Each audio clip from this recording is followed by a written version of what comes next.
तुम अपना दामन बिछा के मांगो, हुजूर देंगे, जरूर देंगे।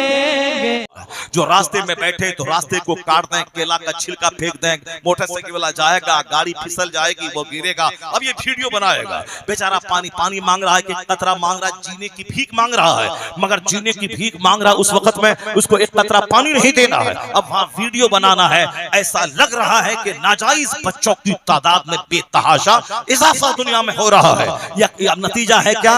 गलत बोलने का, इस ईमान और कुफ्र में फर्क नहीं समझने का। यही वजह है कि आज ज़बान पे कुछ से कुछ लाते, सोच समझ के बोले, नाप तोल के बोले। ज्यादा बोलना कमाल नहीं है, अच्छी बात बोलना कमाल है, कम बोलना कमाल है, खामोश रहना कमाल है, गौर व फिक्र करना कमाल है। अल्लाह तबारक व तआला हमको और आपको सबों को कम बोलने और ज्यादा गौर व फिक्र करने की तौफीक अता फरमाए। अब जरा गौर से सुनिए, मैं वो बातें कहता हूं जो डॉन डॉविन पेट ने मदरसे को क्यों कहा यह तालीमी मरकज है। पढ़ा लिखा आदमी कम पढ़ा लिखा मदरसे से कुछ नहीं लिया, वो पढ़ने के लिए आया, वो साहब चाय पिया, वो साहब कुरान खानी में गया, कुरान खानी में पैसे मिला, अपना जुब्बा बदला, कपड़ा बदला, साहब चप्पल बदला, किताब नहीं बदला, किताब नहीं खरीदा। इधर आ जाओ, जल्दी से बैठ जाओ, क्या ठहर रहे हो तुम लोग?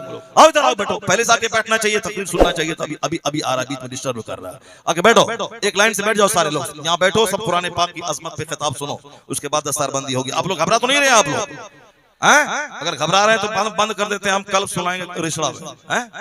घबरा नहीं रहे ना आप लोग? अभी तकरीर शुरू नहीं हुई है। माशाअल्लाह, हम अगर जानते कि धनबाद में लोग इस कदर गौर से तकरीर सुनते हैं तो आज से 10 साल पहले आते, साल में कई बार आते हैं, मगर मौलाना साहब ने बहुत देर से मुझको बुलाया है, तो सारा हिंदुस्तान साहब तकरीर सुन रहा है और आप लोग क्या लतीफ़ा सुन रहे हैं और कॉमेडी सुन रहे हैं। तकरीर कुरान सुनिए, हदीस सुनिए, कि कॉमेडी तकरीर होती है क्या? लतीफ़ा तकरीर है क्या?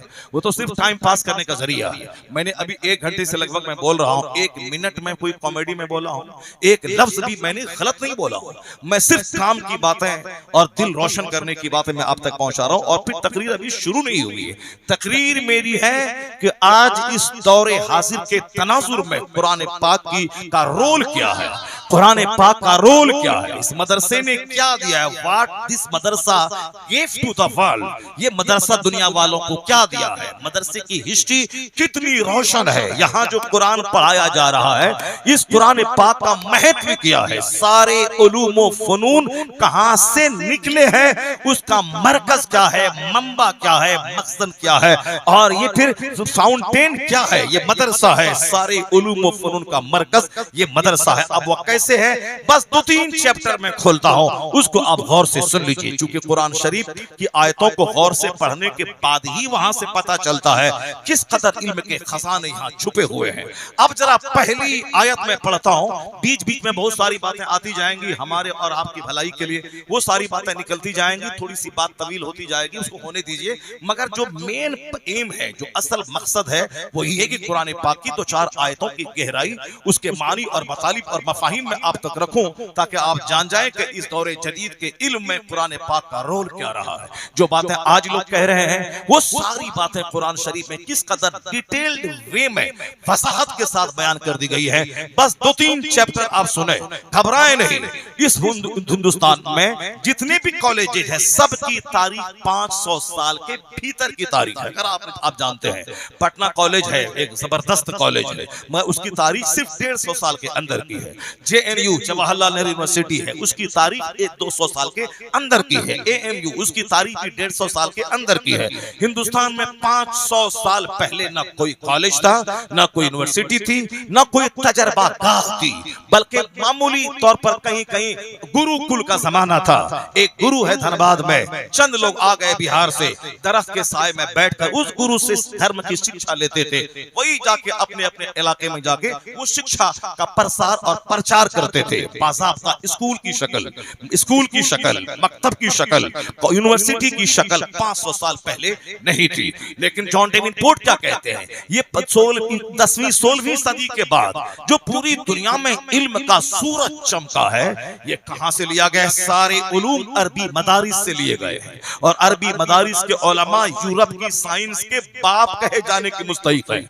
यूनिवर्सिटी JNU नहीं थी, मगर रिसर्च की बात हो रही थी, तहकीक की बात हो रही थी और दुनिया भर पर गौर व फिक्र का मजाज कुरान दे रहा था। कुरान कहता है इन्न फी खल्क़िस समावाति वल अर्द व इख्तिलाफिल लैलि वन नहार लआयातिन लिउलिल अलबाब अल्लज़ीना यज़कुरूनल्लाह क़ियामन व क़ुऊदन व अला जुनूबिहिम व यतफ़क्करून फी खल्क़िस समावाति वल अर्द। अल्लाह कहता है कि जमीन आसमान की पैदाइश में, रात और दिन के बदल बदल कर आने में अक्लमंदों की आंख खुलने की बातें हैं। एक निशानी है कि रात दिन क्यों बदलते हैं, जमीन कहां है, आसमान कहां है, दोनों के दरमियान डिस्टेंस कितना है। व यतफ़क्करून फी खल्क़िस समावाति वल अर्द। अल्लाह कहते हैं अक्लमंद है, अल्लाह कहता है अक्लमंद है वो जो दिमाग लड़ा के गौर करते हैं कि जमीन क्या थी क्या हो गई, आसमान क्या था क्या हो गया, या दोनों आपस में मिले हुए थे या दोनों शुरू से अलग अलग है, ये सूरज कहां से आया, ये चांद कहां से आया। ये इस पे सारी दुनिया आज रिसर्च कर रही है कि जमीन और आसमान दोनों मिले थे या दोनों अलग अलग है, जबकि दोनों के दरमियान 500 साल से भी ज्यादा मुसाफत का डिस्टेंस है। ये तो पहला आसमान, उसके बाद पहले आसमान के बाद सातों आसमान की मोटाई, फिर सातों आसमान के बीच का जो स्पेस है वो एक अलग दुनिया है। आइंस्टाइन ने कहा 10 लाख साल भी किसी को उम्र नसीब हो जाए तो भी वो कायनात की सच्चाई का पता नहीं लगा पाएगा। The world is mystery, the universe is mystery. यह कायनात एक राज है, कायनात एक भेद है। जो कुछ भी साइंस वालों को पता चला है वह सिर्फ 5% है, बाकी 95% जो दुनिया का रहस्य है वह साइंसदानों के सामने नहीं खुला है। यही वजह है कि कोई बोलता है चांद पे मिट्टी है कि नहीं, कोई बोलता पानी है कि नहीं, कोई बोलता हम चांद पे चले गए, हमने वहां ये देखा, हमने वहां से मिट्टी लाए है, दूसरा बोलता है तू कैसे जाएगा, एक वैज्ञानिक बोलता है कि जमीन घूम रही है, सूरज ठहरा हुआ है, दूसरा आता है 200 साल के बाद बोलता नहीं उसकी तहकीक गलत है, जमीन अपनी जगह ठहरी है, सूरज ही घूम रहा है 24,000 मील फी घंटा की रफ्तार से एक अनसीन डेस्टिनेशन की तरफ सूरज बढ़ रहा है। ये इंसान का इल्म है। कोई बोलता है ठहरा है, कोई बोलता है घूम रहा है, कोई बोलता जमीन रुकी है, वो बोलता नहीं तुम्हारी बात गलत है।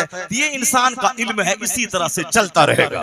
कोई बोलेगा ये राइट है, कोई बोलेगा ये रॉन्ग है, कोई बोलेगा ये हार्मफुल है, कोई बोलेगा ये यूजफुल है, कोई बोलेगा तुम रॉन्ग हो, कोई बोलेगा तुम गलत हो, कोई बोलेगा जमीन ठहरी है, कोई बोलेगा जमीन घूम रही है।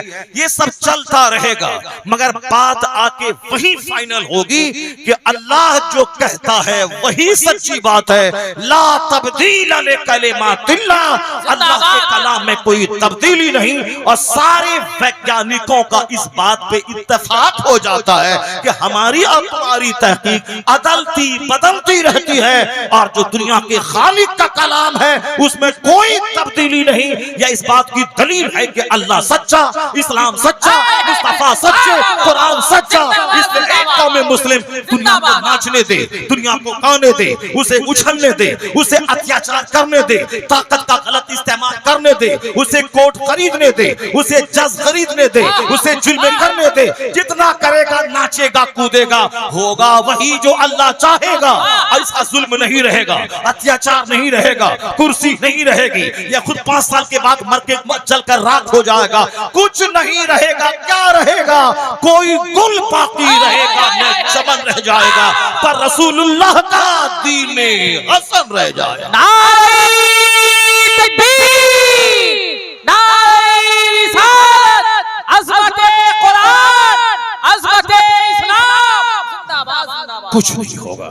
इससे बड़े सख्त तरीन दुश्मन आज से 1400 साल पहले थे, जो हुजूर के कत्ल का प्लान बनाया था। सरकारे दो जहां वो अल्लाह का महबूब है, कायनात के मालिक को मुख्तार है।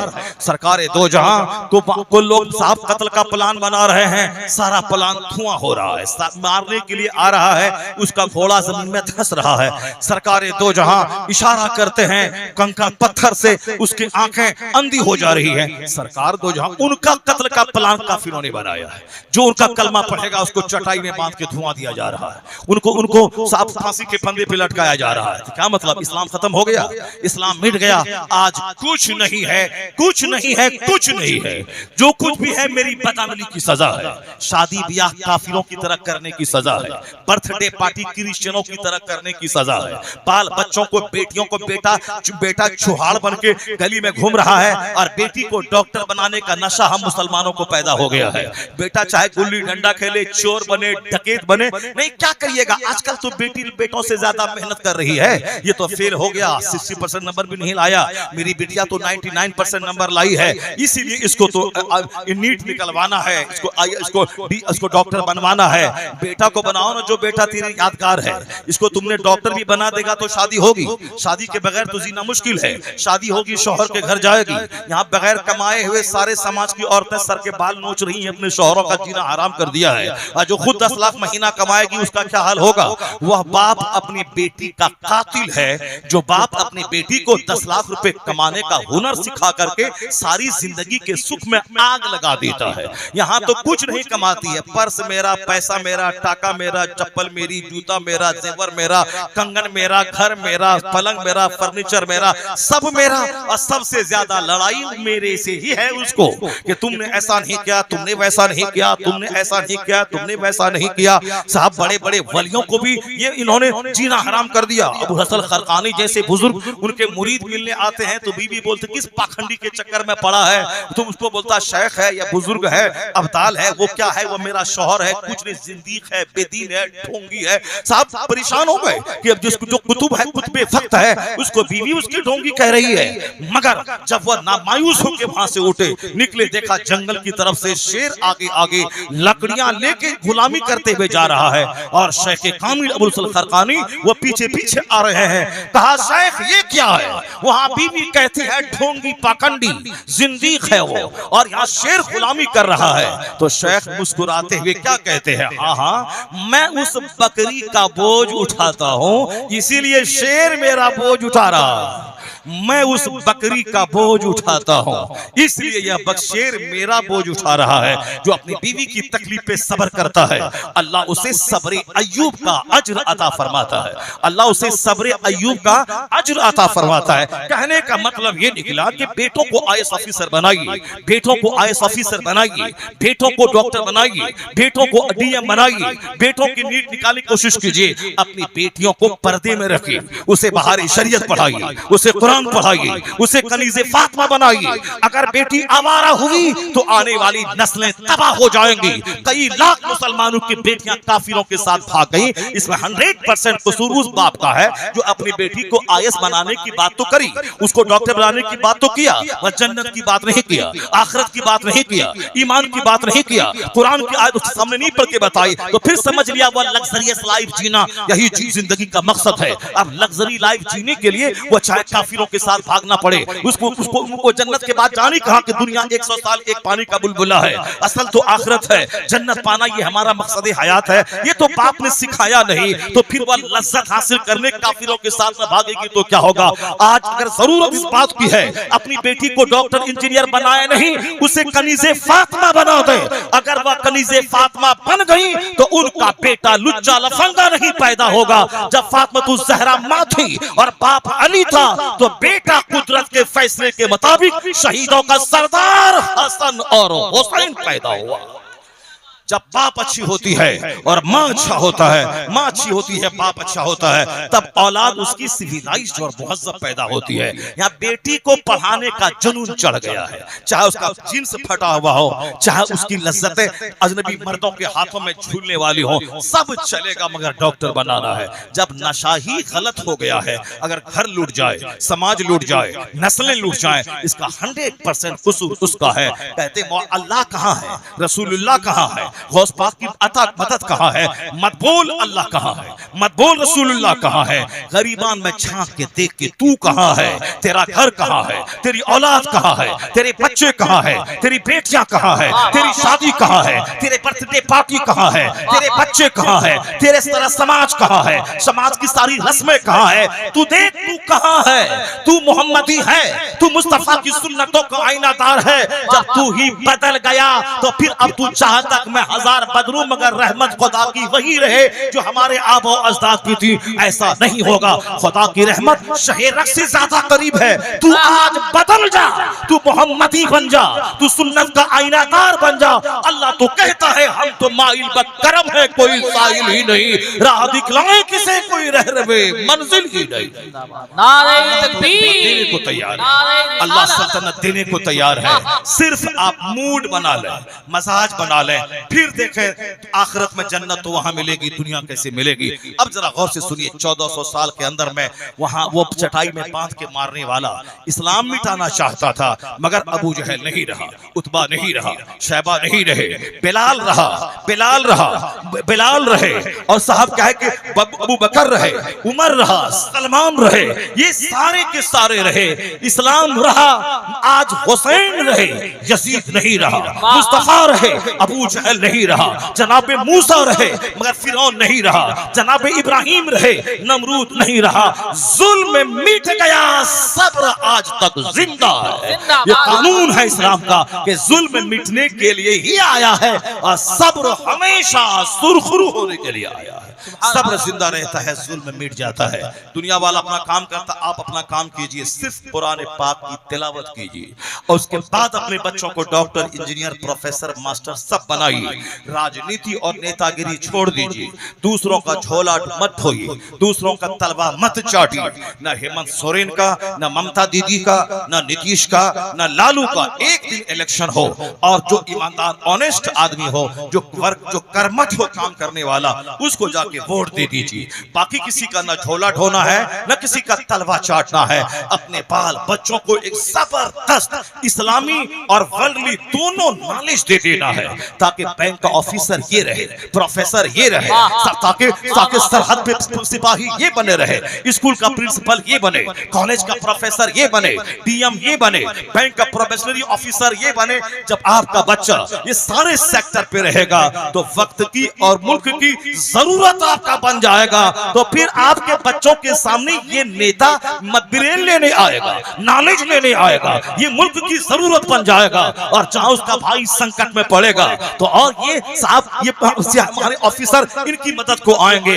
इसलिए अपने बच्चों को सिर्फ तालीम दे, और ऐसी तालीम नहीं कि डीएम बना और जहन्नमी बन गया, और ऐसी भी तालीम नहीं कि साहब सिर्फ मौलवी साहब बन गए, न अंग्रेजी आती है, न कोई नोटिस को पढ़ना आता है, नहीं, बल्कि दीन का इल्म भी हो और दुनिया का भी इल्म हो। जैसे मैंने मैट्रिक में 400 बच्चों में टॉप मैंने किया, इंटरमीडिएट में यूनिवर्सिटी में मेरा टॉप रिजल्ट रहा, मैंने ग्रेजुएशन में अंग्रेजी लिटरेचर में मैंने टॉप पूरे कॉलेज में टॉप किया, मैंने पोस्ट ग्रेजुएशन में पूरे कॉलेज में मैंने टॉप किया। मैट्रिक से लेके एमए तक सिर्फ टॉप रिजल्ट रहा।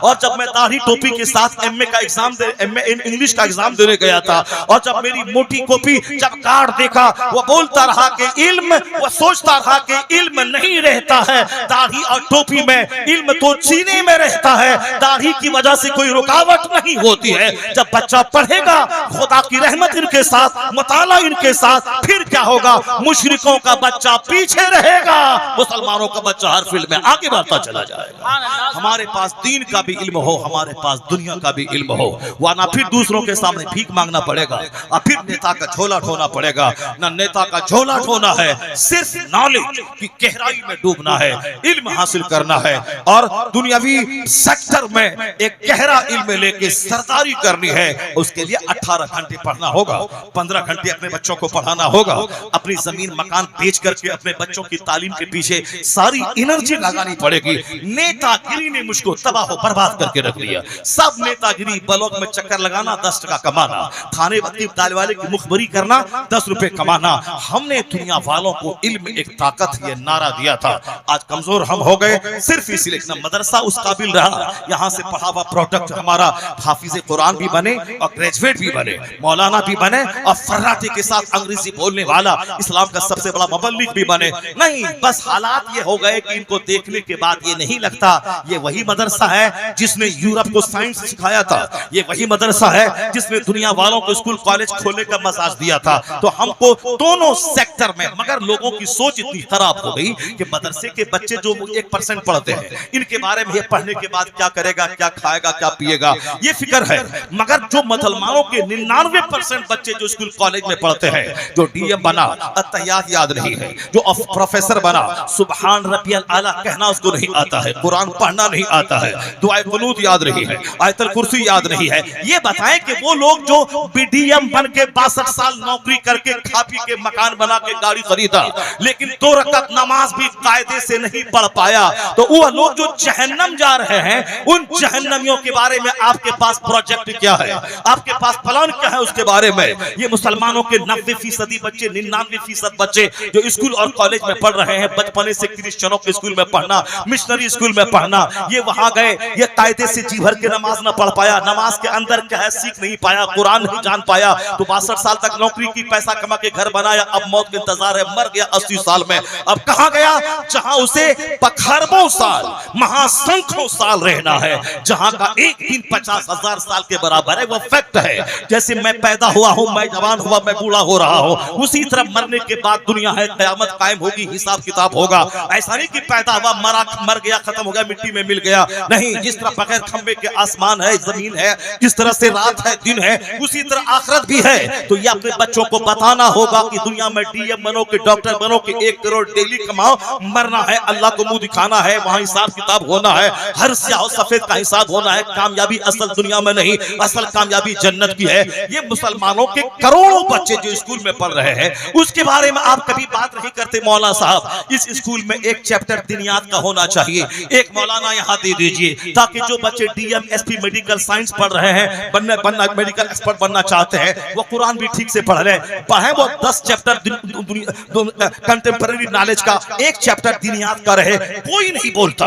इस मिशनरी स्कूल का बच्चा है, अब अलग से सिर्फ आधा घंटा इन बच्चों को दीन सिखाइए। उन जहन्नमियों के बारे में किसी के पास कोई प्लान नहीं है। और प्लान किसके बारे में आपके पास है? हर दुकान पे, चौक चौराहे पे इन्हीं लोगों का प्लान है। यह हाफिज बना क्या खाएगा, यह मौलवी बना क्या खाएगा, अब ये कहां नौकरी करेगा। आज भी ये कहने की बात रही, यही बात 100 साल पहले मुफ्ती अहमद यार खान नईमी ने कहा था कि हमारे जो दोस्त स्कूल कॉलेज में पढ़ते थे, मैंने उन ग्रेजुएटों को दर-दर की ठोकर खाते हुए देखा। और हमारे जमाने में 100 साल पहले मदरसे में पढ़ने वालों के बारे में भी ये मुसलमान कहते थे, ये मदरसे के पढ़ने वाले क्या खाएंगे। उन्होंने कहा अल्हम्दुलिल्लाह, मैंने अपने सारे साथियों को देखा, इज्जत के साथ ये रहते हैं, इज्जत का खाना खाते हैं, कौम इनका हाथ चूमती है, मस्जिदों मदरसों में रह के दिन का काम करते हैं, बिजनेस भी करते हैं तो नमाज रोजे के साथ करते हैं। तो जो दीन का काम करता है, अल्लाह उसे भूखा नहीं रखता, दुनियादारों के मुकाबले में ज्यादा इज्जतों से माला माल कर देता है।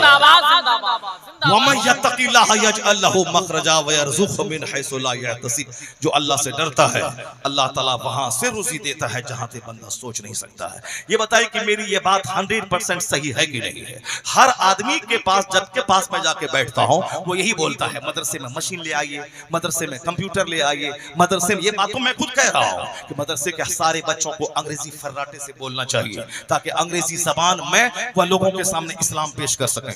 मदरसे के बच्चों को खूब हिंदी संस्कृत आनी चाहिए, ताकि हिंदी जबान में इस्लाम समझा सके। मदरसे के बच्चे को फ्रेंच और डच भी पढ़ना चाहिए, ताकि हाफिज आलिम मुफ्ती बन के यूरोप चले जाए और वहां जाकर के इस्लाम की तबलीग करे। और अल्हम्दुलिल्लाह जिन बच्चों ने मेहनतें की, जो हमारे बिहार के बहुत सारे बच्चे अमेरिका यूरोप में रहते हैं, वह साहब डॉक्टर हैं, वहां अंग्रेजी में खिताब करते हैं, जुमा में रोजाना दरसे हदीस इंग्लिश में देते हैं, कोई फ्रेंच में देते हैं, कोई डच में देते हैं। हमारे हिंदुस्तान की जबरदस्त आलिम है जो रशिया की एक यूनिवर्सिटी में बहुत जबरदस्त तनख्वाह पे वहां मुलाजमत कर रहे हैं। तो जो पढ़ेगा लिखेगा और जो नहीं पढ़ेगा वो क्या करेगा? साइकिल लेगा, वो ट्यूशन पढ़ाएगा। जो नहीं पढ़ेगा लिखेगा, पढ़ने के जमाने में सिर्फ वो कुरान खानी करेगा, 2 टका खा के वो सिर्फ कपड़ा सिएगा और जैकेट पहनेगा, मेहनत नहीं करेगा, किताब नहीं खरीदेगा।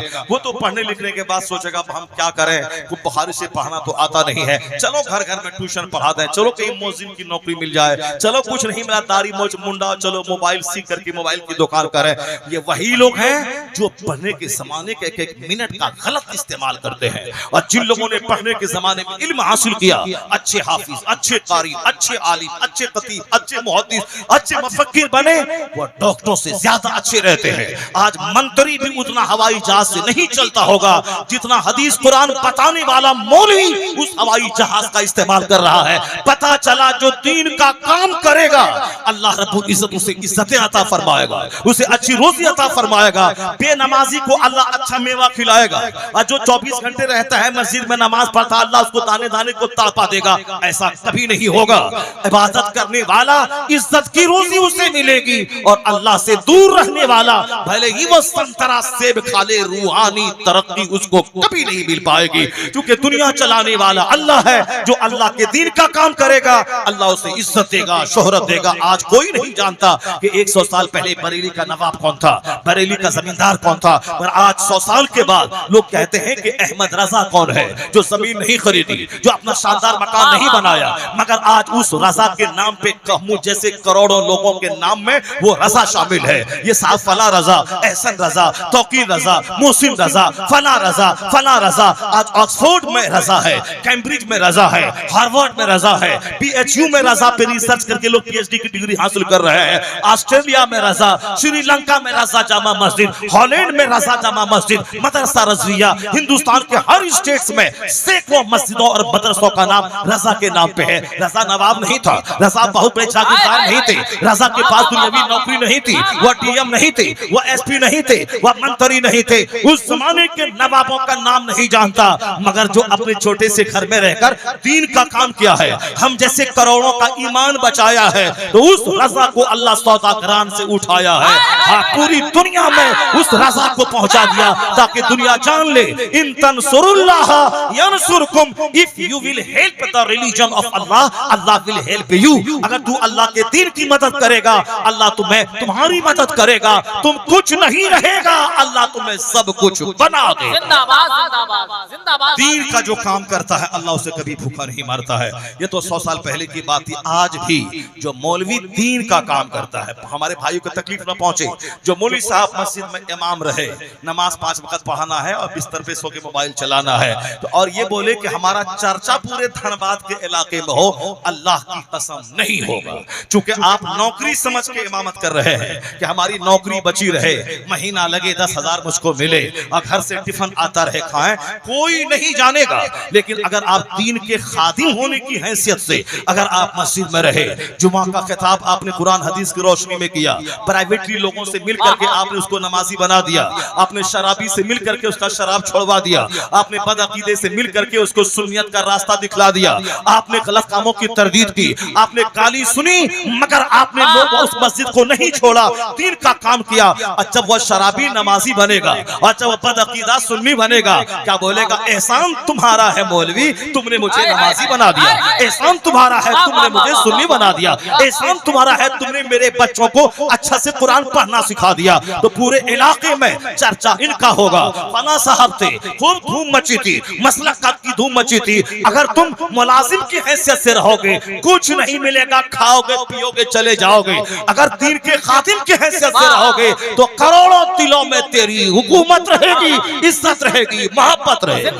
खिदमत जो करता है वही मखदूम बन जाता है। जो मदरसा चलाता है, 50-100 बच्चे वहां पढ़ते हैं, भीख मांगता है, लोग कहते हैं अरे मौलवी साहब खाली चंदा करता है, पहले दीजिए, मगर मौलवी साहब कभी दिल बर्दाश्त नहीं हुआ। ये ज़कात लेके आपको पाक करता है, फितरा लेके पाक करता है, ये शर्म कुर्बानी लेके पाक करता है। उसके बाद मुस्तफा के मेहमानों को खिलाता है, रहने के लिए घर बनाता है, मुदर्रिसिन की तनख्वाहें देता है। ये मांगने वाला भिखारी हम जैसे लोगों से करोड़ों गुना बेहतर है, जो अपने लिए नहीं मांगता है, मुस्तफा के दीन की खिदमत के लिए मांगता है। ये भिखारी नहीं है, बल्कि ये हमें पाक करने वाले हैं, ये हमारी ज़कात लेने वाले हैं, ये हमें गुनाहों से बचाने वाले हैं, ये दीन का काम करने वाले हैं। ये बताते इतना बड़ा जलसा हो रहा है, हजारों आदमी यहाँ मौजूद हैं, आप 2 घंटे से दीन सीख रहे हैं, तो 3-4 घंटे से जन्नती महफिल में आप बैठे हुए हैं। क्या किसी डॉक्टर का हाथ है? क्या किसी इंजीनियर का हाथ है? क्या किसी प्रोफेसर का हाथ है? क्या किसी लॉयर का हाथ है? क्या किसी एडवोकेट का हाथ है? क्या हाई स्कूल के टीचर का हाथ है? क्या कॉलेज के प्रिंसिपल का हाथ है? नहीं, या इस मदरसे के मुदर्रिसीन और प्रिंसिपल का हाथ है, जिन्होंने साल भर बच्चों को पढ़ाया और एक दिन जलसा करवा के आपको कुरान सिखाने का इंतजाम करवाया, ताकि साल भर बच्चे पढ़ें और जो कुछ साल भर पढ़ा है वह एक दिन में आप सब आए, सब पढ़ें। इनको आपकी भी फिक्र है और इनको आपके बच्चों की भी फिक्र है। इसलिए इस धरती का सबसे बड़ा शुभ चिंतक अगर कोई करो है तो वो उलमा की जमात है, जो हमें दुनिया रही जन्नत का रास्ता दिखाना चाहती है। जिंदाबाद। तबारक व तआला इस शुभ चिंतक गिरोह को इज्जत से और इकबाल से नवाजे। अब जरा तकरीर सुनने के लिए मूड बना लीजिए आप। कुरान शरीफ की 2-3 आयतों की मैं तिलावत करता हूँ। कुरान शरीफ की 2-3 आयतों की तिलावत करता हूँ। अब मूड है नहीं सुनने का आपका? छोड़ दें, बंद कर दें। तकरीर सुनिए, तकरीर सुनिए अभी गौर से। ये जो बच्चे कुरान पढ़ रहे हैं, ये बच्चे कुरान में क्या पढ़ रहे हैं, बस 2-3 चैप्टर मैं खोलता हूँ ताकि आप जान जाएं कि जो उलूम यूनिवर्सिटी में दिए सिखाए जाते हैं उस उलूम का दरवाजा इसी मदरसे ने खोल के दिखलाया है। आज आपके बच्चे पढ़ते हैं फिजिक्स, केमिस्ट्री, बायोलॉजी। बायोलॉजी में क्या होता है आपके बच्चे तो नहीं बताए होंगे या आप पढ़े लिखे आदमी जानते होंगे, पर मुझसे सुन लीजिए। मौलवी साहब ने जो कुछ समझा है वो मौलवी साहब क्या समझा है उसको आप सुन लीजिए। बायोलॉजी में पढ़ाया जाता है कि जमीन से कौन कौन पौधे उगते हैं। बायोलॉजी में पढ़ाया जाता है, उसके 2 पार्ट है। ज़ूलॉजी, ज़ूलॉजी के मतलब होता है इल्म हैवानात, जानवर से ताल्लुक से। ये परिंदे, ये जानवर, ये हैवान, ये कुत्ता, ये ऊंट, ये गाय, ये सब क्या है, क्या खाते हैं, कैसे दूध निकलता है, कैसे इसकी हड्डी से क्या बनता है, ये सारी चीजें हैं अब ज़ूलॉजी। और बोटनी में जमीन से पौधे कैसे निकलते हैं, पौधे कैसे हंसते हैं, पौधे कैसे रोते हैं, पौधे में मेल कैसे है, पौधे में फीमेल कैसे है, फिर वहां से फल कैसे निकलता है, वहां से फूल कैसे निकलते हैं, ये सारा चैप्टर रहता है आपका बोटनी में। केमिस्ट्री में रहता है, केमिस्ट्री में धुआं का चैप्टर है, गैस का चैप्टर है, लोहे का चैप्टर है। और साहब आपके फिजिक्स में, फिजिक्स इल्म तबइयात है, यानी सूरज क्या है, सितारे क्या है, स्टार्स क्या है, मिल्की वे क्या है, कहकशां क्या है, स्टार्स क्या है, प्लैनेट्स क्या है, ये सारे चर्चे होते हैं किसमें, फिजिक्स में। फिजिक्स इल्म तबइयात, कीमिया केमिस्ट्री इल्म कीमिया और इल्म हैवानात बायोलॉजी। अब जरा कुरान शरीफ में कितनी सूरतें हैं जो ये बच्चे हमारे पढ़ते हैं, आप सबों को मालूम है 114 सूरतें कुरान करीम में मौजूद है। 114 सूरतें हैं। सबसे पहली सूरत का नाम आपको मालूम है सूरह फातिहा है, दूसरी सूरत का नाम मालूम है आपको सूरह बकरा है, तीसरी सूरत का नाम आपको मालूम है सूरह आले इमरान है, चौथी सूरत का नाम मालूम है सूरह निसा है। फिर उसी तरह आगे बढ़ते जाइए, किसी सूरत का नाम सूरह मायदा है, किसी का नाम सूरह यूनुस है, किसी का नाम तौबा है, किसी का नाम इनफाल है, किसी का नाम कहफ है, किसी का नाम राद है, किसी का नाम नमल है, किसी का नाम नहल है, और आगे चले जाएं कहीं यासीन है, कहीं दुखान है, कहीं हदीद है, कहीं फील है। इस तरह की सूरतों के नाम है। 114 सूरतें कुरान करीम में मौजूद हैं। अब केमिस्ट्री में क्या है, सूरज क्या है, चांद क्या है। अब कुरान पाक की एक सूरत का नाम है सूरह शम्स, जिसका नाम है सूरज, एक का नाम है कमर, जिसका माना है चांद, एक का नाम है सूरह नज्म, जिसका माना है स्टार है, एक का माना है तारिक, जिसका माना है ड्रोन है। अब जब साहब केमिस्ट्री में ले ले, केमिस्ट्री में चर्चा है धुआं का, केमिस्ट्री में चर्चा है लोहे का, केमिस्ट्री में चर्चा है गैस का, केमिस्ट्री में चर्चा है बिजली का। अब कुरान शरीफ की एक सूरत का नाम है सूरह बर्क, सूरह रात, जिसके माना है बिजली, एक का नाम है हदीद, जिसका माना है लोहा, जिसका माना है लोहा, एक का माना है दुखान, जिसका माना है गैस। अब बायोलॉजी का चैप्टर है, ये गाय, ये बकरी, ये हाथी, ये चूंटी, ये मकड़ी। अब जरा कुरान शरीफ की सूरतों के नाम सुन लें। एक का नाम है अनकबूत, जिसका माना है स्पाइडर यानी मकड़ी, एक का नाम है सूरह नमल यानी द एंट यानी चूंटी, एक का नाम है फील यानी द एलिफेंट यानी हाथी, एक का नाम है बकरा यानी द काव यानी गाय। तो जिस चैप्टर के नाम पे जो फिजिक्स केमिस्ट्री में जो चैप्टर पढ़ाया जाता है, उस चैप्टर के नाम पे कुरान पाक की सूरतों के नाम है। यह इस बात की दलील है कि जो भी केमिस्ट्री में पढ़ाया जाता है उसका सारा बयान कुरान करीम में मौजूद है। ये कुरान ने साइंसी उलूम के दरवाजे खोला है। तो फिजिक्स केमिस्ट्री कोई पढ़ता रहे, केमिस्ट्री पढ़ेगा, कुरान कोई पढ़े, या इल्मे आखिरत भी सीखेगा, इल्मे दुनिया भी सीखेगा, और सारे उलूम का रास्ता मजहब इस्लाम ने अता फरमाया। जिंदाबाद जिंदाबाद। जमीउल इल्म फिल कुरान लाकिन कुरान शरीफ में सारे उलूम मौजूद है। अभी थोड़ा सा मजा और आपको आएगा, सीना आपका बाग बाग हो जाएगा। अब जो लोग कहते हैं कि आने वाला वक्त मुसलमानों के लिए खतरे का वक्त है, वो झूठ है, झूठ में कोई दम नहीं है। अब जरा सुनिए गौर से, सुनिए गौर से। थाईलैंड एक मुल्क का नाम है, थाईलैंड की राजधानी का नाम है बैंकॉक। उसको लोग सियाहती मरकज कहते हैं, वहां लोग घूमने जाते हैं, इंजॉय करने जाते हैं, मकान देखने जाते हैं। मुझको भी किसी बहुत सारे लोगों ने कहा कि आप थाईलैंड गए हैं? मैंने कहा थाईलैंड तो मैं नहीं गया हूँ, अलबत्ता जाने का इरादा है। थाईलैंड जाऊंगा तो वहाँ होटल वगैरह नहीं घूमूंगा, वहाँ जाऊंगा तो मैं मस्जिद देखूंगा, मदरसा देखूंगा, खिताब करूंगा। इस तरह का कोई सिस्टम बनेगा तब मैं थाईलैंड जाऊंगा। कोई बोलता बहुत पीसफुल इलाका है, फहाशी भी है, बदकारियां भी हैं, सब कुछ है, चूंकि वहाँ समंदर के किनारे बहुत सारे होटल्स हैं, बहुत कुछ होता है, बहुत पीसफुल इलाका है। वहाँ नेचुरल सीन्स बहुत ज्यादा है, समंदर है, समंदर का किनारा है, पहाड़ है, झरने हैं, बागात हैं, ये सब है, देखने जाना चाहिए। मगर मैं जाऊंगा वहाँ खिताब करने जाऊंगा, वो नदी नाला झील देखने के लिए नहीं जाऊंगा। मगर उसी थाईलैंड की एक अचौंका देने वाली बात मैं करता हूँ। वो थाईलैंड है, बहुत सारे लोगों का घर धनबाद में बना होगा कई करोड़ रुपए का। हम तो खान साहब के यहाँ हम ठहरे, हमको खुशी हुई, सीने को ठंडक मिली कि ताजुश शरिया यहाँ आए, मुफ्ती आजम हिंद यहाँ आए, बड़े बड़े बुजुर्गान आए, बहुत धन्य है वो। वरना आजकल लोग हम जाते हैं वो नहीं बोलते कि ताजुश शरिया आए थे, वो कहते हैं हजरत मेरा किचन देखने के लिए चलिए, किचन में ग्रेनाइट है, जबरदस्त है कि नहीं हजरत? हाँ बहुत जबरदस्त है। फिर वो हमको लेके जाता है टॉयलेट दिखलाने के लिए, हुजूर हजरत जरा टॉयलेट देख लीजिए, टॉयलेट देख लीजिए, यहाँ पे खाना बनता है और वहाँ पाखाना होता है, इसके अलावा कोई काम तो दुनिया में है नहीं। यहाँ खाना बनाना है, वहाँ जाके पाखाना करना है, बस यही दिखलाता। कोई एक बंदा नहीं मिला मुझे जो ये कहे कि हजरत चलिए मैं आपको प्रेयर रूम दिखलाता हूँ, जहाँ मेरी माएँ नमाज पढ़ती हैं, जहाँ मेरी बेटियां नमाज पढ़ती हैं, जहाँ रमजान में मेरी बीवी एतकाफ में बैठती है। कोई एक बंदा नहीं मिला। हाँ एक बंदा मिला था उधर बिहार के एक देहात में, वह फूस का घर था, उसी में एक अलग कमरा बनाया था, वहाँ मुसल्ला रखा हुआ था, तस्बीह के दाने रखे। हजरत यहाँ हमारी औरतें नमाज पढ़ती हैं और हम लोग भी कभी कभी सुन्नत यहाँ पढ़ के फर्ज पढ़ने मस्जिद जाते हैं, और यही तरीका इस्लाम ने सिखाया है कि अपने घर में सुन्नत पढ़ें और फर्ज पढ़ने के लिए मस्जिद चले जाए। और हुजूर ने कहा था अपने घर को कब्रिस्तान मत बनाओ, यानी घर में नमाजें पढ़ा करो, नमाज की बरकतें तुमको मिलेंगी। फर्ज नहीं, फर्ज नमाज अगर जमात छूट गई, जाएंगे तो नमाज छूट जाएगी, तो घर में पढ़ लें, लेकिन आदतन मामूलन सुन्नत घर में पढ़ें ताकि घर में नमाज की बरकतें मिल जाए, और फर्ज मस्जिद में जाके पढ़ें ताकि हर कदम के बदले में अज्र भी मिले, गुनाह भी मिटे,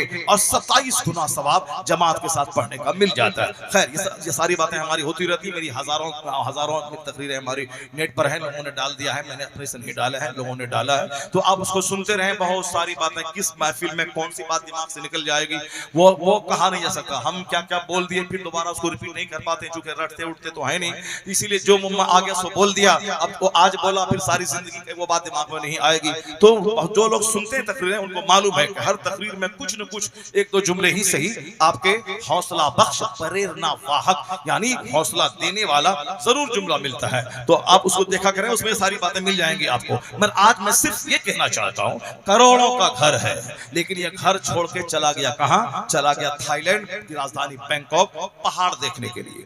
1 करोड़ का घर बनाया है, अब इंजॉय करने चले गए गोवा। गोवा में क्या करना है? वहां समंदर के किनारे बालू पे लेट गए, डुबकी लगाया, बालू पे लेट गए। 1 करोड़ का घर है, ग्रेनाइट, टाइल्स, मार्बल, सोफा, ये वो, शोकेस, इंटीरियर, आउटर, क्या क्या लोग बनाते हैं। पहले तो दीवार बनती, छत बनी, पुछारा हुआ, काम तमाम है, लेकिन आजकल मकान बनाना ही जिंदगी का सबसे बड़ा मकसद हो गया।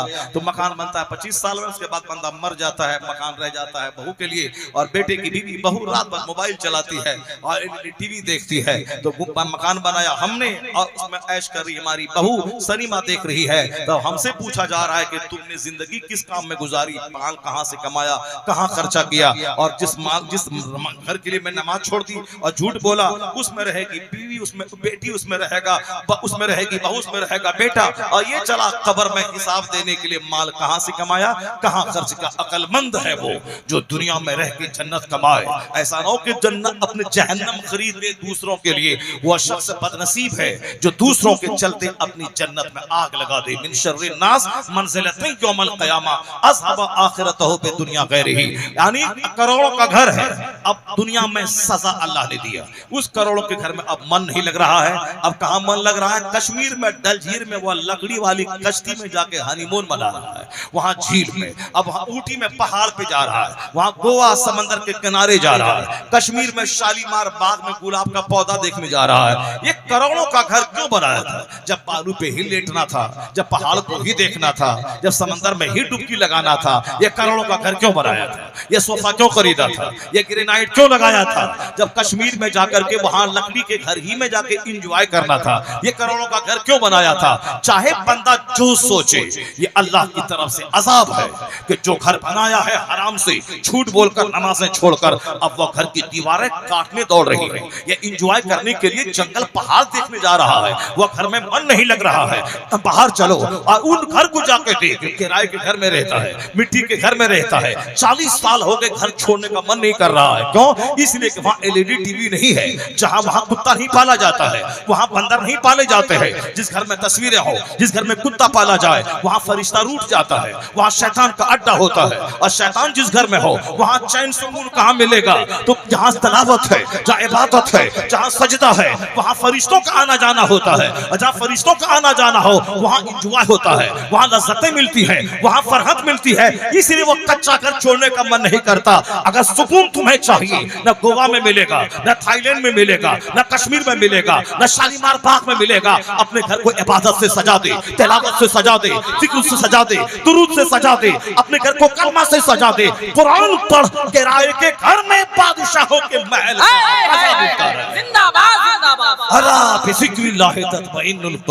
ये जो घुमक्कड़ का कल्चर चला है, गरीब है, नहीं कुछ मिला तो चलो 1000 रुपए के टिकट लेके अजमेर शरीफ चलो। अजमेर शरीफ बीवी को लेके जा रहा है। जब औरत यहाँ से जाती है अजमेर हाजिरी देने के लिए, हर कदम पर फरिश्तों की लानत बरसती है। जब लानत बरसेगी तो बरकत कहाँ से होगी? अब कुछ नहीं मिला तो अंग्रेजों की नकल करते हुए अजमेर जा रहा है, कोई ऊटी जा रहा है, कोई कहाँ बरेली के नाम ले रहा है। अजमेर जाना, बरेली जाना जरूरी नहीं है, मस्जिद जाना जरूरी है, नमाज़ें पंज खाना जरूरी है, जमात से नमाज पढ़ना वाजिब है। जब औरतों को जमात से रोका गया, मस्जिद से रोका गया, ईद वाजिब नहीं, जुमा फर्ज नहीं, तो फिर अजमेर जाने का परमिशन किसने दे दिया? इस पर किसने परमिशन दे दिया? एक कौम मुस्लिम जो बोलता है नमाज पढ़ो, फातिहा हराम, 11वीं का बकरा हराम, वो भी जहन्नमी है। और जो बोलता है कि सिर्फ फातिहा दिलाओ, अजमेर जाओ, 12वीं का जुलूस निकालो, नमाज पढ़ने की जरूरत नहीं, वो भी जहन्नमी है। बीच का रास्ता है जन्नत का, उसी का नाम है मसलके आला हजरत, मसलके इत्तदाल, कि नमाज भी होगी, फातिहा भी होगी, नमाज भी होगी, जुलूस मोहम्मदी भी निकलेगा, बाजार पे हाजिरी भी होगी, रोजा भी रखा जाएगा, फर्ज भी अदा होगा, नफल भी अदा होगा, और दोनों मिलकर इसे जन्नत का मुसाफिर बना देगा। और जो सिर्फ फातिहा, मिलाद, मजार और दरगाह लेके बैठा है, नमाज जैसा फर्ज आजम जिसका छोड़ना गुनाह है आजम, उसको नहीं पढ़ता, वो उसके जहन्नमी होने में कोई शक नहीं है। क़यामत के दिन सबसे पहला सवाल नमाज का होगा। नमाज का, नमाज ही नहीं है फातिहा लेके बैठा है, नमाज ही नहीं है अजमेर और बरेली की हाजिरी लेके बैठा है, कुछ नहीं मिलेगा। और जो सिर्फ नमाज लिया है, बुजुर्गों को गाली देता है, मुस्तफा की तौहीन करता है, हुजूर के इल्म गैब के खिलाफ लिखता है, और यो सालिर के इख्तियारात के खिलाफ बोलता है, फातिहा मिलाद को हराम कहता है, वो भी जहन्नमी है, क्योंकि वो अच्छे काम को वो बुरा कहता है। जो सीधा रास्ता है मसलके आला हजरत, के नियाज भी होगी, नमाज भी होगी, फातिहा भी होगी, रोजा भी होगा, जुलूस भी मोहम्मदी भी निकलेगा, मुहर्रम का खिचड़ा भी खाया जाएगा, 11वीं का बकरा भी ज़बह होगा, फराइज और वाजिबात भी अदा किए जाएंगे, नमाज होगी, रोजा होगा, हज होगा, ज़कात होगी, फर्ज भी होगा, नफल भी होगा, सीधा रास्ता शहरे शफात नगर लेके चला जाएगा। यह बीच में बात आ गई, अब जरा गौर से सुनिए। मैं थाईलैंड आपको लेके चलता हूँ। थाईलैंड की राजधानी बैंकॉक में एक प्रोफेसर रहते हैं, डॉक्टर मेगाटेट तेजासेन। डॉक्टर मेगाटेट तेजासेन, डॉक्टर मेगाटेट तेजासेन वो क्या है? वो नास्तिक हैं, या किसी खुदा में विश्वास नहीं रखते हैं, या फिर वो मजहबी तौर पर बुद्धिस्ट हैं। जो अक्सर लोग उस जोन के, नॉर्थ ईस्ट के, वो लोग अक्सर लोग या तो बुद्धिस्ट हैं, या क्रिश्चियन हैं, या फिर नास्तिक हैं, कोई खुदा नहीं, उसमें वो विश्वास करते हैं। मगर बहुत बड़ा प्रोफेसर, थाईलैंड की राजधानी का एनाटॉमी डिपार्टमेंट के जबरदस्त प्रोफेसर, उसने, और प्रोफेसर जो साइंटिस्ट होते हैं उसकी सोच बड़ी आला होती है। वह लोग रिसर्च करना, तहकीक करना, एक मिनट बर्बाद नहीं करना। जरा गौर से सुनिए आप लोग, आवाज मत लगाइए, जोर से बोलिए सुभान अल्लाह, हाथ उठा के बोलिए ला इलाहा इल्लल्लाह। हम 4 चैप्टर खोलना चाहते हैं, नहीं 4 सुनिएगा, कम से कम 1 चैप्टर सुन लीजिए। वो 4 अगर नहीं सुनना चाहते, आपको लग रहा है कि टाइम ज्यादा हो गया और मौलाना साहब बात बढ़ाते हुए चले जा रहे हैं, इसीलिए से अगर आपको ऐसा लग रहा है तो आज मैं 1 बोलूंगा, फिर अगले साल मौलाना साहब बुलाएंगे तो फिर इंशाल्लाह वो 3-4 चैप्टर खोलेंगे। आज उनको 5 से लेके 10 आयत कुरान पाक की पढ़नी थी, और उससे वहां से रोशनी लेना था, प्रेरणा और हौसला लेना था, और फिर इल्म का खजाना लेना था। मगर चूंकि बात से बात पैदा होती है और हर बात काम की बात सामने आ जाती है, इसीलिए वो बातें सामने आ जाती हैं, तो वो चैप्टर थोड़ा सा बैक हो जाता है। तो अब हम समझ गए, आप लोग थोड़ा सा घबरा से रहे हैं, इसीलिए बस एक चैप्टर खोलता हूं, उसके बाद अगर बोलिएगा कि दूसरा चैप्टर भी खोल दीजिए तो फिर मैं सोचूंगा उसके बारे में, वरना एक तो मैं सुना ही दूंगा, चाहे सारी कुर्सी खाली हो जाए, सारे लोग भाग जाएं, सारे लोग बात करते रहे, उससे कुछ नहीं होगा। एक चैप्टर तो मैं सुना के दम लूंगा। मेगाटेक तेजसन एनाटॉमी डिपार्टमेंट के जबरदस्त प्रोफेसर, उस प्रोफेसर का काम होता है रिसर्च करना, तहकीक करना।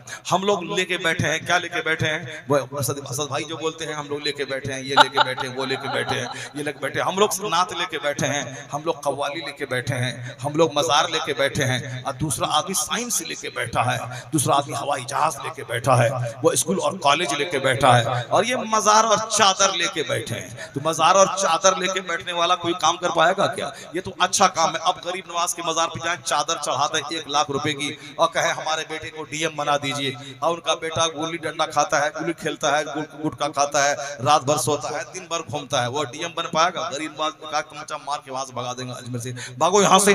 जो यहाँ 8 से लेके 18 घंटे पढ़ता है, मैट्रिक में 99%, इंटरमीडिएट में 98%, ग्रेजुएशन में 99.9% नंबर लाया, मेहनत की, अब वो अजमेर चला गया। बोला बाबा मैंने इंटरमीडिएट में इतना % नंबर लाया, मैट्रिक में 100% नंबर लाया, 18 घंटे मैंने स्टडी की है, मेहनत मेरी, अब सिर्फ आप दुआ कर दें, आप हाथ उठा दें, आप दुआ कर दें। तो गरीब नवाज मचल के कब्र अनवर से जब दुआ करेंगे फिर क्या होगा? इधर से मेहनत चलेगी, उधर से गरीब नवाज की दुआ के लिए हाथ उठेगा, आसमान से रहमत उतरेगी, कामयाबी कदम चूमेगी। सिर्फ दरगाहों पे जाके बैठ के बोले हमने आम लगाया है, उसमें सेब निकल जाए, ऐसा नहीं होगा। दरगाह वाले बुजुर्ग 2-4 तमाचा मार के भगा देंगे वहां से, ऐसा नहीं होता इस दुनिया में। लगाएं गेहूं निकल जाए वहां से धान, लगाएं धान वहां से निकल जाए गेहूं, लगाएं आम उसमें निकल जाए अखरोट। ये इस दुनिया के सिस्टम के खिलाफ। अब जरा गौर से सुनिए, वैज्ञानिक रिसर्च करते हैं, वैज्ञानिक गौर फिक्र करते हैं। हमारे उलमा कराम को भी चाहिए फजूल काम नहीं करें, बिला वजह मोबाइल नहीं चलाएं, बिला वजह दोस्ती नहीं करें, बिला वजह घूम घाम नहीं करें, सिर्फ मुताला करें, पढ़ें लिखें। आपसे लोग नहीं आके पूछेगा कि साहब आयरन क्या है, आपसे लोग आके नहीं पूछेंगे कि गैस क्या है, आपसे लोग नहीं पूछेंगे कि फला क्या है, आपसे लोग पूछेंगे कि ये मसला क्या है, नमाज में फर्ज क्या है, वजू में कितनी चीजें फर्ज हैं, वजू में क्या सुन्नत है, आपसे लोग पूछेंगे तलाक का मसला क्या है, आप बोलेंगे नहीं बताएंगे, अच्छा हम फोन कर लेते हैं रांची और इदारे शरिया पटना फोन कर लेते हैं, तब आपको देंगे। मुताला नहीं करेंगे तो सर खुजलाएंगे और बोलेंगे हम दूसरे से फोन करके बताएंगे। मुताला करेंगे उधर से सवाल निकलेगा, इधर सीने से जवाब निकलेगा। जबान की हेजिटेशन खत्म हो जाती है जब बंदा कसरत से मुताला करता है। कसरत मुताला से जबान साफ होती है, कसरत मुताला से ब्रेन खुलता है, कसरत मुताला से हिचक दूर होती है, कसरत मुताला से अमल का ज़ौक़ पैदा होता है। आपका काम यही है कि आप कसरत से मुताला करें। और मदरसा कैसे चलेगा, मदरसे में तालीम कैसे अच्छी होगी, 1 मिनट बर्बाद नहीं करें, एक मिनट को आबाद रखें। तो मेरे वक्त की कदर करने वाला मुमताज होता है, वह कौम को कुछ देने वाला होता है, उसको इज्जत का मालिक होता है। अल्लाह उसे इज्जतों से, उसे इकबाल से नवाजता है, तो लोगों के दिलों के लिए उसे चर्चा का विषय लोगों की जबान के लिए बना देता है। मेहनत करें, पढ़ें लिखें, ज्यादा दोस्ती नहीं, ज्यादा बात रही, वरना तो आप किसी लायक नहीं रह जाएंगे। मरने से पहले यह सोच के मरे कि मैं दुनिया वालों को क्या दे के जा रहा हूं, मैं अपने घर वालों को क्या दे के जा रहा हूं, मैं मेरे मरने के बाद किस चीज का चर्चा होगा। ये वो गुटखा ढेर खाता था, साहब रोजाना 100 पुड़िया खाता था, रोजाना हुक्का पीता था, यही चर्चा होगा। एक पीर साहब को मैंने देखा, उसका मुरीद इतना पुड़िया ला के दे दिया, अब वो खाता है। एक पीर साहब 1-2-4-10 डब्बा सिगरेट के ला के दे दिया, अब वो सिगरेट पीता है, फेंकता है, बोलता हमारा हजरत क्या जबरदस्त सिगरेट पीता है, इधर पिया फेंका उधर पिया फेंका, दिन भर में 100 पी लिया। हाँ ये अच्छा काम हो गया, अच्छा काम हो गया, सिगरेट पिया फेंका। कभी तुम तो बोलो कि मेरा पीर सुबह नमाज के बाद 1000 दरूद पढ़ता है, असर के बाद 1000 कलमा पढ़ता है, रात में सूरह दुखान पढ़े बगैर नहीं सोता है, सूरह मुल्क पढ़े बगैर नहीं सोता है। ये तो बोलो कभी। ये गुटखाखोर चला है रजा के खिलाफ जबान खोलने, ये मुजाविर, ये चादर बेच गिने वाला, ये चला है ताजुश शरिया के खिलाफ जबान खोलने। चादर बेच के खा के मर जा, तू उसके खिलाफ मत बोलना। जो बरेली में आला हजरत के खानदान का शहजादा चादर नहीं बेचता है, वह गुटखा नहीं, वो चादर नहीं बेचता है, वह फूल बेच के नहीं खाता है, वह मदरसा खोलता है, वह इल्म सीखता है, वह फतवा लिखता है, बिल मारूफ करता है, लोगों को हिदायत देता है, दीन का काम करता है, ना कि दूसरों की जेब पे निगाहें डाल के लूट के अपना दाढ़ी मुंडा के अपना अजमेर के मुजाविर की तरह घर बनाता है और अमीर मुआविया रज़ियल्लाहु तआला अन्हु के खिलाफ बोलता है। तुम तादुस शरिया से क्या निस्बत है? तुम गुटखा खाओ, तुम सिगरेट पियो, खूब हुक्का पियो। मैंने तादुस शरिया को भी देखा है, जब भी देखा जिक्र करते देखा, फतवा का जवाब देते देखा, अमरे बिल मारूफ करते देखा, दरसे बुखारी देते देखा, लोगों को समझाते देखा। ये है पीर हो तो ऐसा जिसको देखने के बाद गौसे आजम की याद ताजा हो जाती है। एक एक मिनट जिसका कीमती था, जब भी देखा जिक्र करता देखा, तिलावत करता देखा, दरसे बुखारी देता देखा, फतवा लिखता, फतवे का जवाब की तस्दीक करता हुआ देखा। ये है दीन का खादिम, जिसका एक एक लम्हा दिन की खिदमत में गुजरता चला जा रहा है। सिर्फ गुटखा खोरी कमाल नहीं है, दीन का काम करना कमाल है। ये काम वैज्ञानिक करते हैं। हर वैज्ञानिक की सोच होती है मैं कुछ ऐसा करके जाऊं ताकि मेरा नाम दुनिया में होता रहे कि फला साहब ने ये काम किया है। और हम लोग नकल करते हैं, मगर वह लोग कुछ कोई चीज इजाद करके दुनिया वालों को देते हैं। यही साइंटिफिक सोच हर उलमा कराम की रहनी चाहिए कि मेरी अपनी शनाख्त, मैं समाज को क्या दे के जा रहा हूँ। ऐसा नहीं गाली दिया, छोड़ दिया, मदरसा बंद कर दिया, दाढ़ी फेंक दिया, नहीं नहीं। गाली सुन के दिन का काम, तमाचा खा के दिन का काम, मार खा के दिन का काम, तब वो काम हुआ। हम बोले माला पहनाया, 2 टका दिया, चले, ये कोई दिन का काम हुआ? वो है कि दीन बोलूं तमाचा खाओ, दीन बोलूं गाली सुनो, हक बोलूं मारा जाओ, ये है दीन का काम। ताकि कयामत के दिन इमाम हुसैन जब खून में लथपथ अपने खानदान वालों के साथ जन्नत की तरफ जाए तो भी मैं कहूं हुजूर आप हक बोले थे, गर्दन कटी थी, मैं भी हक बोला था, तमाचा खाया था। और जहां हुसैन ने मुस्कुरा के देख लिया तो तमाचा खाया है, हक बोलने के बदले में आओ मेरे पीछे पीछे 80 साल का नफल सजदा वहां नहीं ले जाएगा जहां हुसैन की मुस्कुराहट लेके चली जाएगी, हुसैन की मुस्कुराहट लेके चली जाएगी। इसलिए से दीन का काम कीजिए, काली क्रोश की परवाह न कीजिए। मेगाटेड तेजासन उसने कहा मैं दुनिया को कोई नई चीज में दूंगा। मेगाटेड तेजासन जी ने सोचा, ब्रेन पे रिसर्च हुआ, पांव पे रिसर्च हुआ, पेट पे रिसर्च हुआ, स्टोमक पे रिसर्च हुआ, किडनी पे रिसर्च हुआ, ब्रेन की सारी रगों पे रिसर्च तहकीक हुई, मगर एक पॉइंट है जिस पर आज तक लोगों ने तहकीक नहीं की है, मैं उस पर रिसर्च करूंगा। मेगाटेड तेजासन ने दिमाग चलाया, मेहनतें की, आलात जमा किए, दूसरों की किताबों का मुताला किया, अपने आप को सारी दुनिया से काट दिया। बहुत बड़ा काम करने वाला वो समाज के हंगामे में नजर नहीं आता है। बड़ा काम करने वाले को तन्हाई चाहिए, सेपरेशन चाहिए, लोनलीनेस चाहिए, तन्हाई चाहिए। जितने भी बड़े बड़े लोग हैं, चाहे दुनियावी बड़े हों, चाहे मजहबी तौर पर बड़े हों, सब ने हंगामे से हट के तन्हाई में बैठकर ही बड़ा काम किया है।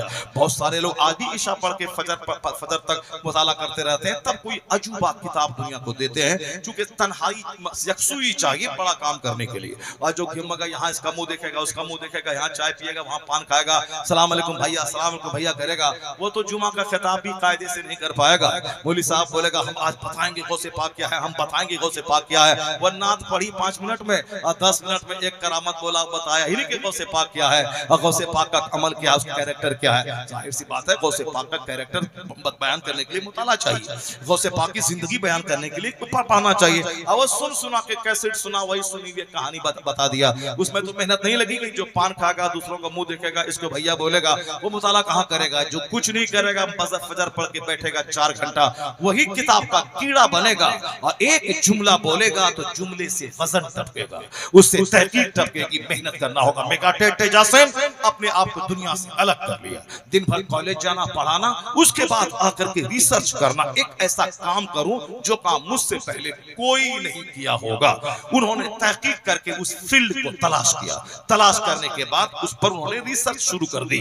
उन्होंने कहा कि आज तक दुनिया को सारी बातें मालूम है, पेट की, दिमाग की, ब्रेन की, पर एक बात मालूम नहीं है, उस पर किसी ने काम नहीं किया है कि फीलिंग ऑफ पेन कहां होता है, दर्द का एहसास कहां होता है, इसका पर काम किसी ने नहीं किया है। हड्डी में होता है कि गोश्त में होता है कि चमड़े में होता है, फीलिंग ऑफ पेन कहां होता है, किसी ने नहीं किया। अब मैं ये काम करूंगा।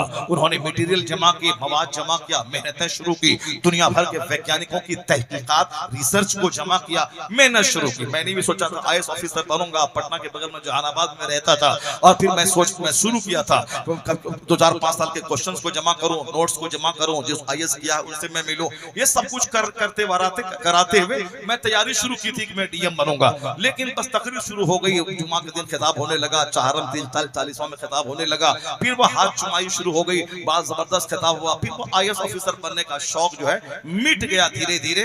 बस ये मौलवी साहब बन गया और मौलवी साहब बन के कुरान हदीस की बातें समझा रहे हैं। मगर DM बनना था मुझको, हम बन गए मुकर्रिर साहब बन गए, जो आपके सामने आज दिन सिखला रहे हैं। मगर एक मैथमेटिक्स में MSc करने वाला वो हमसे बोला, जब मैं ये जुमला उनके सामने कहा, अच्छा हुआ कि आप DM नहीं बने, अगर DM बन गए होते तो 2 लाख टका महीना मिलता, आराम से खाते पीते, आपको कोई समाज वाला नहीं जानता। लेकिन आज आपके जुमले से लाखों को हौसला मिल रहा है, लाखों लोग दीन सीख रहे हैं, लोग राह रास्त पे आ रहे हैं। तो DM क्या, उस तरफ की सारी मुलाजमतें इस इज्जत पे कुर्बान है जो दीन के सदके में आप सोचने वालों के लिए है। वरना जिसके नजदीक मकान, दुकान, गाड़ी, छकड़ा सब कुछ है, मॉल बनाए नहीं बनाए, मौलाना साहब, हम बहुत सारे लोग बोलते हैं हजरत आप वहां गए क्या माहौल था, और कुछ लोग कहता है कितना टका मिला, कितना टका मिला। तो जिसकी सोच जैसी रहती, जो टका सोचता रहता है वो टका के बारे में पूछता है, और जिसको मसलक का दर्द है वो मसलक की बात बोलता है। अब बहुत सारे लोगों को खिदमत करने का शौक है, वो खिदमत की बात बोलता है। मेगाटेक तेजा से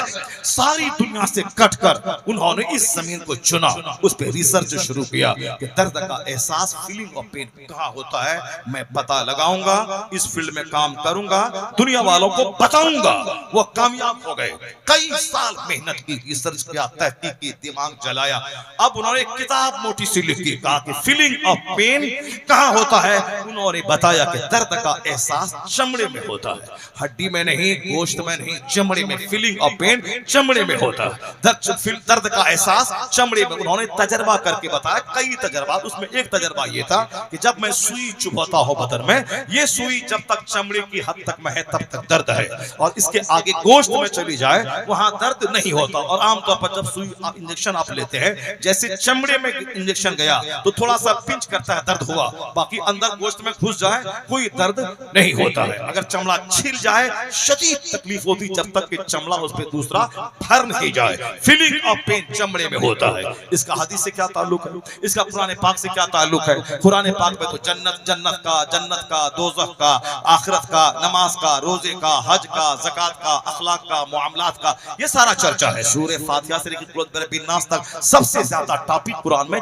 जो टॉपिक सबसे बड़ा है वो आखिरत का टॉपिक है, आखिरत का टॉपिक है। इसीलिए मुसलमान के घर में सबसे ज्यादा आखिरत का ही चर्चा होना चाहिए, क्योंकि कुरान अल्लाह का कलाम है। अल्लाह के कलाम में सबसे ज्यादा आखिरत का ही चर्चा है। सूरह ज़िलज़ाल पढ़ें, सूरह मुतफ़्फ़िफ़ीन पढ़ें, सूरह तकासुर पढ़ें, सूरह वैलुल कुल्ले पढ़ें, सूरह मुल्क पढ़ें, सूरह कलम पढ़ें, जो सूरत पढ़ें, सूरह नबा पढ़ें, सूरह तकवीर पढ़ें, सूरह इंशिकाक पढ़ें, जो सब में सिर्फ क़यामत का चर्चा, जन्नत का चर्चा, आखिरत का चर्चा। सूरह रहमान पढ़ लें, आखिरत का, यानी सबसे ज्यादा चर्चा कुरान में आखिरत का है। और हमारे घर में सबसे कम चर्चा आखिरत का होता है। इसीलिए हमारा बच्चा दुनिया का हरीस और लालची तो बनता है, आखिरत का तलबगार नहीं बनता है, क्योंकि आदमी उन्हीं बातों को कैच करता है जो उनके सराउंडिंग, इर्द गिर्द जो बातें चला करती है। तो चूंकि मेरे घर में दुनिया चला करती है, इसीलिए हमारे बच्चे को माल चाहिए, चाहे सूद खा के, झूठ बोल के, जुआ खेल के,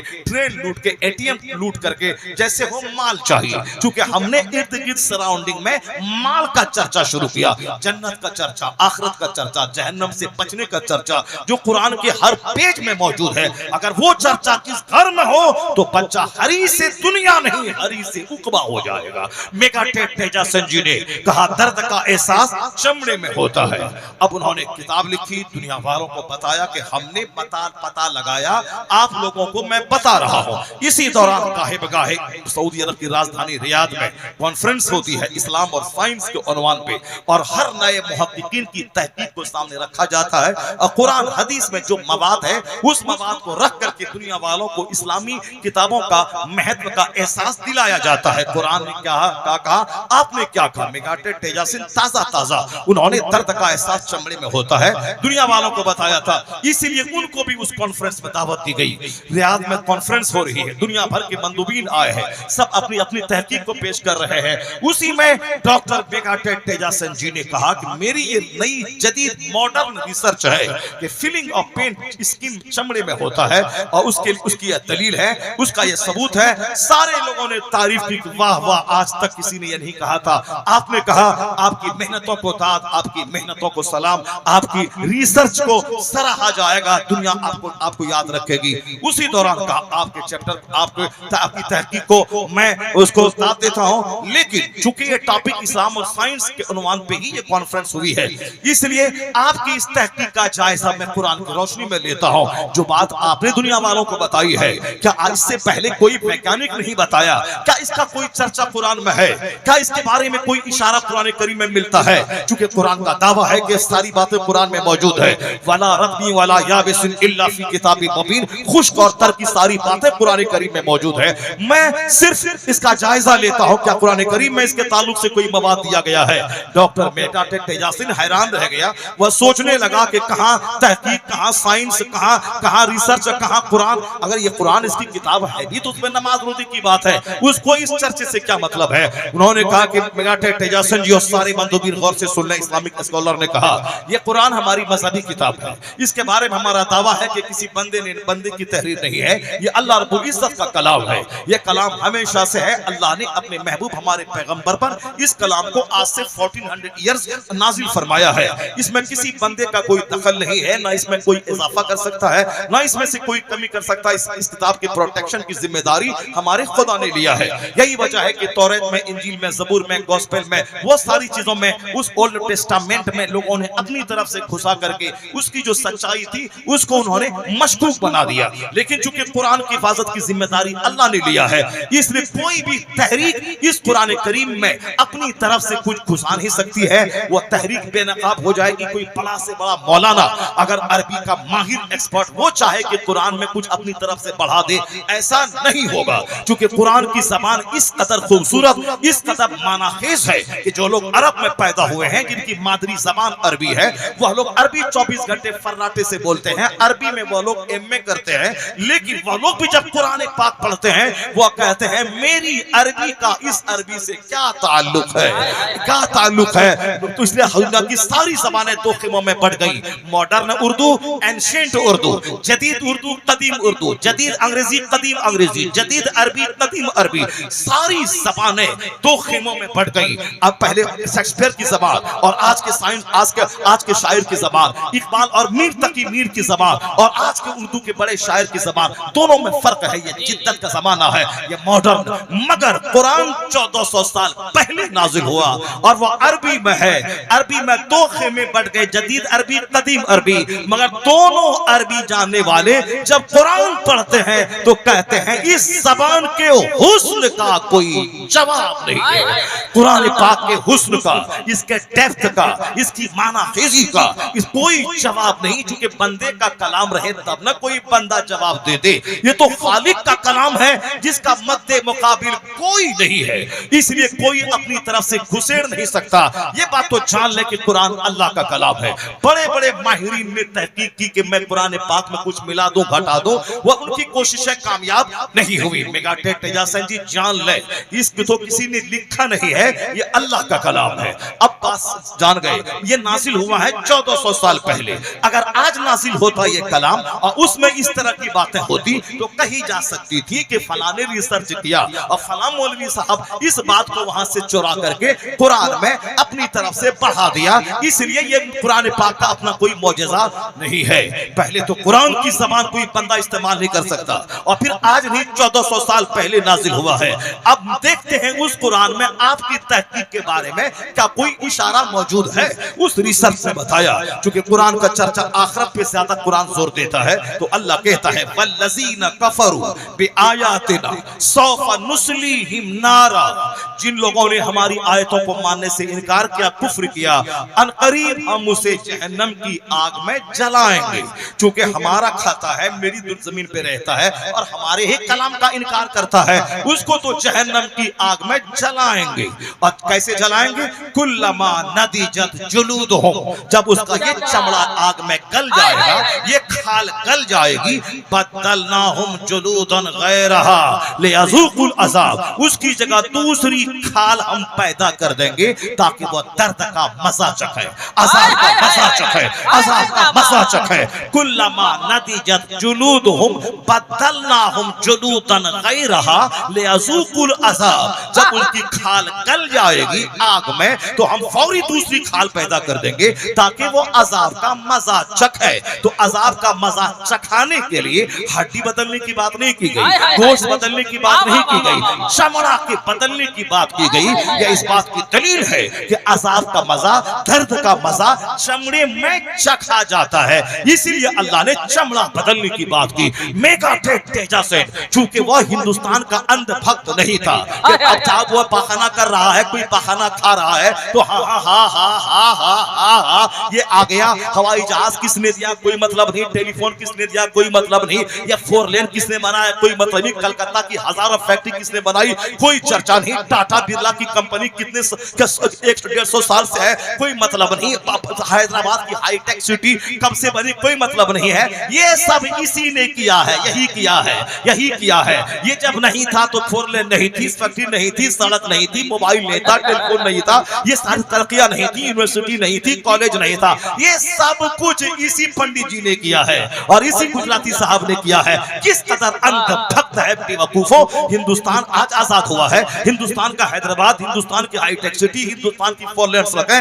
हिंदुस्तान के बड़े बड़े शहर, हिंदुस्तान के बड़े बड़े कॉलेजेस, हिंदुस्तान की टेलीफोन, हिंदुस्तान का मोबाइल, हिंदुस्तान की साइंटिफिक आलात, ये सारी चीजें किसने दी है? जो आज मजा कर रहा है बस तुमने दी है, बस हो गया। जो झूठ बोला हा हा हा हा, ये सब कुछ नहीं चलेगा, धुआं है, आज नहीं तो कल खत्म हो जाएगा। अब जरा गौर से सुनिए, ये अंधभक्त नहीं था वो। कौन? मेगाटेक तेजासेन। वह दूध और पानी का फैसला चाहता था, वो हक शनास था, वो हक पहचानने वाला था। जब उसने देखा कि मैं पहला आदमी हूं जिसने बताया है दुनिया को कि दर्द का एहसास चमड़े में होता है, और यही बात अगर कुरान शरीफ में मौजूद है, या इस बात की दलील है कि कुरान किसी बंदे का कलाम हो ही नहीं सकता है, ये कलाम अगर है तो रहमान का कलाम, खुदा का कलाम। चूंकि आदमी मैं पहला हूं जिसने ये तहकीक किया है और ये बात जब कुरान में मौजूद है, ये खुदा का कलाम है, तो दुनिया गवाह रहे जब सच्चाई सामने आ गई कि कायनात का खालिक अल्लाह है, ये कुरान अल्लाह की किताब है, तो मेगाटेक तेजासेन दुनिया को गवाह बनाकर ये कलमा पढ़कर मुसर्रफ इस्लाम हो रहा है। नारे तकबीर, नारे रिसालत, एजाज़े कुरान, मज़हबे इस्लाम, मसलके आला हज़रत, जिंदाबाद जिंदाबाद।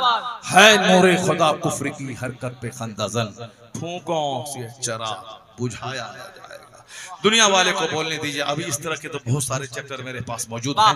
मैं बताता निशिकांत चट्टोपाध्याय वो किस पॉइंट पे उन्होंने रिसर्च किया, जिस पॉइंट पर पहुंचने के बाद उसको रहा नहीं गया दुनिया वालों के सामने कलमा पढ़ के वो इस्लाम कबूल किया। मैं सारी बातें, बहुत सारी बातें हमारे दिमाग में इंशाअल्लाह करीम, चूंकि आज आप थक चुके होंगे और बहुत काफी ताखिर भी हो गई, बस जो कुछ भी कतरा है इसी को समझ लें, बहुत बड़ी बात है। इतना यकीन जान लें आप यहाँ से कि हर मुसीबत का इलाज कुरान करीम में मौजूद है, सारे प्रॉब्लम्स का सॉल्यूशन कुरान करीम में मौजूद है। अब जरूरत है कि हुजूर ने जो कहा है, खैरुकुम मन तअल्लमल कुरान व अल्लमा, तुम में सबसे बेहतर है वो जो कुरान पढ़ता है और दूसरों को पढ़ाता है। The best among you is one who learns Quran and teach it to others. तुम में सबसे अच्छा वो, हुजूर ने की बात सच्ची, हुजूर ने कहा तुम में सबसे अच्छा वो है जो कुरान पढ़े और दूसरों को पढ़ाए। तो जब कुरान सबसे बेहतर, तो जिस दरसगाह में कुरान पढ़ाया जाता है वो दरसगाह सारी दरसगाहों में सुपीरियर है।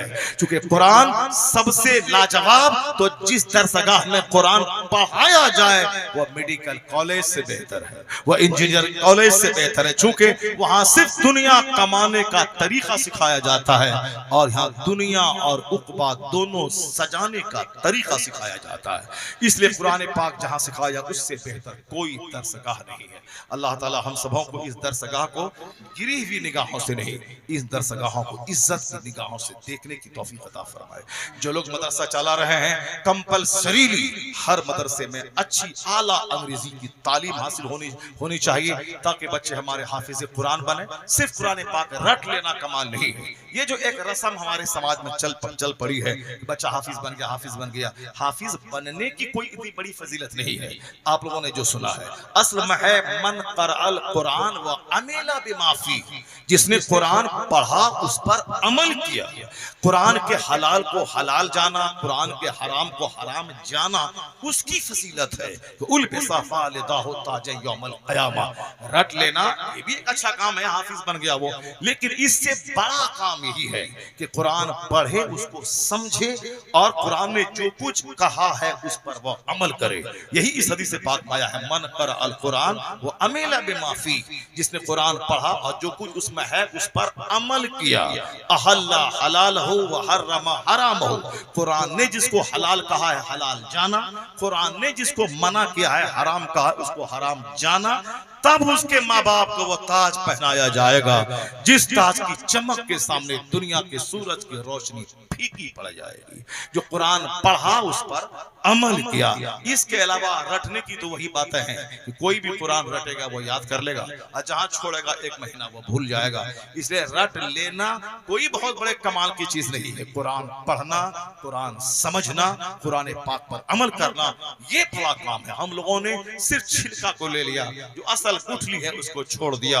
एक दानिश्वर ने कहा था, the Quran has been revealed to read it, to understand it, to act upon it, to consider in it, to establish the rules of the Quran by it. कुरान इसलिए नाजिल हुआ है, इसको पढ़ा जाए, इसकी आयतों में गौर किया जाए और फिर उस पर अमल किया जाए। फिर कुरानी तालीमात को लेकर समाज के लोगों को कुरान पाक बताया जाए, कुरानी निजाम कायम किया जाए। जब आप भी सिर्फ छिलका पे मुतमईन हो गए, मदरसा वाले भी सिर्फ छिलका पे मुतमईन हो गए। जब आपके सामने कोई डकैत आता है तो खड़े होकर इस्तकबाल करते हैं, चोर आता है तो आप दस्तरखान पे काजू किशमिश और साहब रसमलाई लेके बैठते हैं। कोई मौलवी साहब आ गया तो दरवाजा बंद कर देते हैं, चंदा मांगने आया होगा। जब आप भी यही सलूक कर रहे हैं, चोर और डकैत को सम्मान दे रहे हैं, तो आपका बच्चा का तो चोर बनना तय है। क्योंकि वो जब देखेगा कि नमाजी आया, आलिम आया, मौलाना आया, हाफिज आया, तो हमारे वालिद साहब का ना दस्तरखान कुशादा हुआ और ना बहुत ज्यादा मुस्कुराहट के साथ तपाक के साथ इस्तकबाल हुआ। मगर कोई नेता आया जो 24 घंटे झूठ बोले, 10 आदमी का मर्डर करे, ये लपक के दौड़ के इस्तकबाल किया, बिठाया। उसके बाद दस्तरखान के साथ ड्राई फ्रूट और सीजनल फ्रूट सब मौजूद है, फौरी तौर पे बिरयानी, ये वो। तो जो बच्चा देख रहा है, जिसका दिमाग सिंपल है, वो तो सोचेगा इज्जत तो यहाँ है, इज्जत वहां नहीं है। इसलिए अगर चाहते हैं कि आलिमों को सम्मान मिले, हाफिजों को सम्मान मिले, तो आलिमों, हाफिजों, परहेजगारों को नेक बनाना होगा। अगर चाहते हैं कि समाज में डकैत घटे, चोर घटे, बेनमाजी घटे, पापी घटे, लुच्चे लफंगे घटे, तो लुच्चे लफंगों को इज्जत देना छोड़ना होगा। शरीफों को, नमाजियों को, नेकों को, आलिमों को सम्मान देना होगा। जब शरीफों को सम्मान मिलेगा तो इस सामने खड़ा बच्चा वो भी शरीफ बनना चाहेगा। हर आदमी को आत्म सम्मान चाहिए। ये सम्मान चाहे डकैती में मिले या नमाज में मिले, सामने वाला देखेगा कि सम्मान जहां है, आत्म सम्मान की खातिर वह काम करेगा। समाज चोरों से भर जाएगा अगर आपने चोरों को सम्मान दिया, और उस दिन समाज शरीफों, नमाजियों, नेकों से भर जाएगा जिस दिन आपने नेकों को सम्मान देना शुरू किया। जिस तरह का समाज आप बनाना चाहते हैं उस तरह का समाज बना लें। अल्लाह तबारक व तआला हमको, आपको सबों को आलिमों की कद्र की तौफीक अता फरमाए। कुरान पाक खूब गौर से पढ़ने, समझने और उस पर अमल की तौफीक अता फरमाए। मदारिस के जिम्मेदारों को भी अपने मदरसों की पूरी तारीख को रोशन करने की तौफीक अता फरमाए। आमीन। व आखिरु दअवाना अनिल हम्दुलिल्लाहि रब्बिल आलमीन। अस्सलामु अलैकुम व रहमतुल्लाहि व बरकातुहू।